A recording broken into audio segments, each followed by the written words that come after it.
The hypnotic perfume of sautéed onions and garlic permeates the house, their scents colluding to summon me from my self-imposed exile. Their essence, a siren song, beckoning me away from the confines of my fortress. This bedroom, my bedroom, is a no-man's land, a labyrinth of crumpled bedsheets, the fabric twisted in forgotten memories and half-remembered bedtime stories. Schoolbooks strewn carelessly across the floor, forgotten like yesterday's news, bearing silent testament to my academic apathy. My room anchored me to my childhood. It whispered nostalgic tales of a time long ago, while simultaneously providing me a sanctuary amidst the vulnerability of my teenage years. It was my refuge, my island of misfit toys protecting me against the encroachment of adulthood.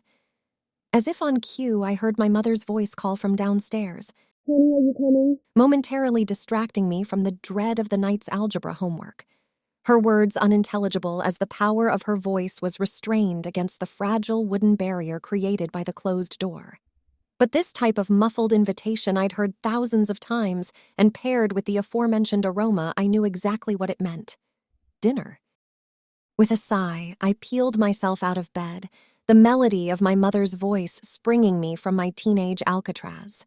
The archaeology of my past and the architecture of my present, my room receded behind me as I was lured toward the familiar domestic ritual that awaited downstairs. I ventured out into the upstairs landing, its well-known features bathed in melancholic blues and purples as the moonlight filtered through the window at the far end of the hall. It was a comforting sight, almost enough to chase away the sourness of the mundane that my simple life provided. As I took those familiar steps toward the stairway, I heard the voice again, this time much clearer. The words no longer being choked by the barrier my room provided, the unmistakable sing-song sound of my mother's voice rang out. "Honey, come here, I need your help."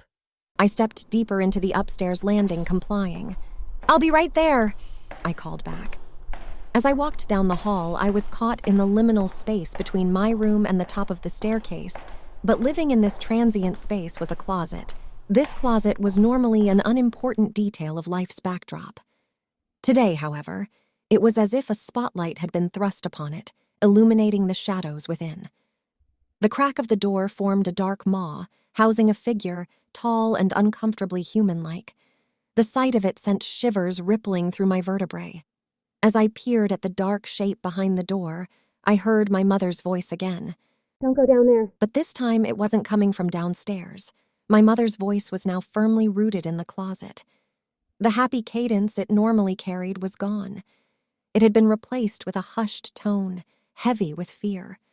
A complete contradiction to the sound I'd heard just moments ago, calling from the lower depths of the house.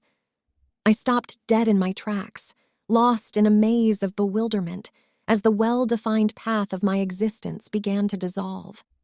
My mother's voice, the one from below this time, rang out again. "Where are you?" Instinctually, I called back. "On my way?" My voice cracked as I felt it fail me. My gaze never left the closet. I stared into the darkness within, and the door opened slightly more.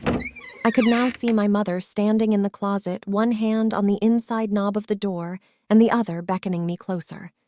Her visage was anxious and distressed. I neared her, and as I did, she clutched me close and whispered in my ear urgently, "Don't go down there. I hear it too." My bewilderment grew. This was an absurd reality to grapple with. If Mom was up here with me, then who was downstairs and why, and how was she mimicking my mom's voice? A torrent of questions stormed through my mind. Each one had an answer lurking somewhere in the depths of my subconscious. But to accept those answers meant to acknowledge an existence I found myself unwilling and unable to accept.